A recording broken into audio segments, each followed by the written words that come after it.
Israel தாக்குதலில் கடந்த 24 மணி நேரத்தில் காசாவில் 63 பேர் உயிரிழப்பு. நிவாரண உதவிகள் பெறச் செல்வோர் உயிரிழக்கும் பரிதாபம்.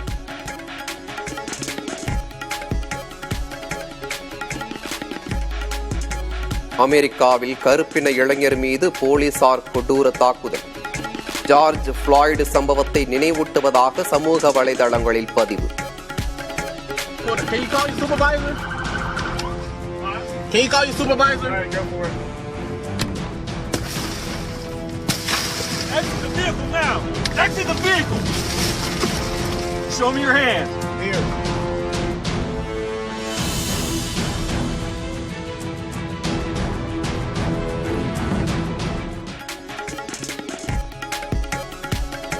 வங்கதேச விமான விபத்து, நீதி கோரி மாணவர்கள் போராட்டம்.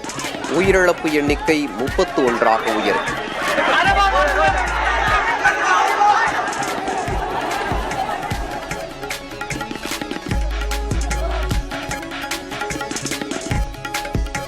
ஆபரேஷன் சிந்தூர் உள்ளிட்ட பல்வேறு பிரச்சினைகள் விவாதிக்க கோரி எதிர்க்கட்சி எம்பிக்கள் தொடர் அமளி. நாடாளுமன்ற இரு அவைகளிலும் 2வது நாளாக அலுவல்கள் பாதிப்பு. कल आपने एक विषय उठाया था. कल आप चाहते थे, स्पीकर साहब ने समय समय पे कहा है कि इस तरह के कार्ड को you can submit your proposal resolution in the form according with the law.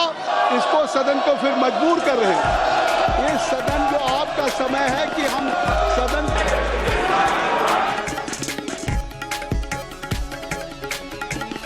பாஜக தலைவர்களுடன் கருத்து வேறுபாடு ஏற்பட்டதால் ஜெகதீப் தன்கர் பதவி விலகினாரா? தேசிய அரசியலில் சூடான விவாதம்.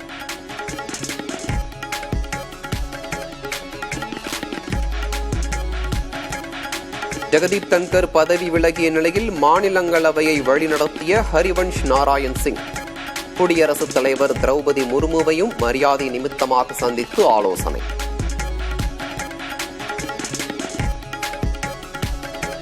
ஹாங்காங்கில் இருந்து டெல்லிக்கு வந்து தரையிறங்கிய ஏர் இந்தியா விமானத்தில் தீ விபத்து.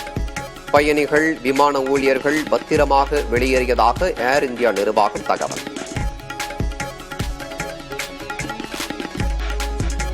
அப்போலோ மருத்துவமனையில் இருந்தபடியே அரசு திட்டம் தொடர்பாக முதல்வர் மு.க. ஸ்டாலின் ஆலோசனை.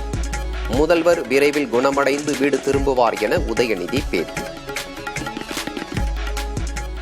2 நாட்கள் மருத்துவர்கள் ரெஸ்ட்ல இருக்க சொல்லியிருக்காங்க. அதனால் விரைவில் பூர்ண குணமடைஞ்சு வீட்டுக்கு வந்துருவாங்க. குரூப் 4 தேர்வை ரத்து செய்ய வேண்டும். அதிமுக பொதுச் செயலாளர் பழனிசாமி வலியுறுத்தல். எழுதின தேர்வு தாள்கள் அதை முறையாக சீலிட்டு கொண்டு போகல. அதுல குளறுபடி.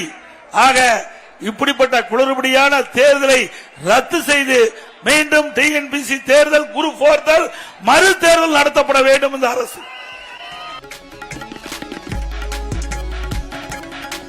கூட்டணியில் சேர சீமான் விஜய்க்கு மீண்டும் அழைப்பு விடுத்த அதிமுக பொதுச் செயலாளர் பழனிசாமி. திமுகவை வீழ்த்துவதற்கு ஒருமித்த கருத்துடைய கட்சிகள் இணைவது அவசியம் என பிரபல ஆங்கில நாளிதழுக்கு பேட்டி.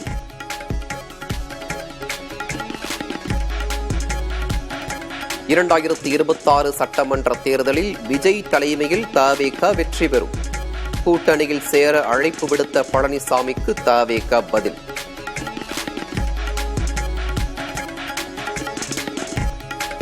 தீமையை வைத்து தீமையை எப்படி அழிக்க முடியும்? கூட்டணியில் சேர அழைப்பு விடுத்த பழனிசாமிக்கு சீமான் பதில்.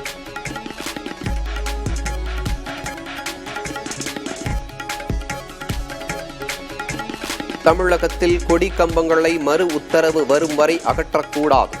தற்போதைய நிலையை தொடர வேண்டும் என சென்னை உயர்நீதிமன்றம் உத்தரவு.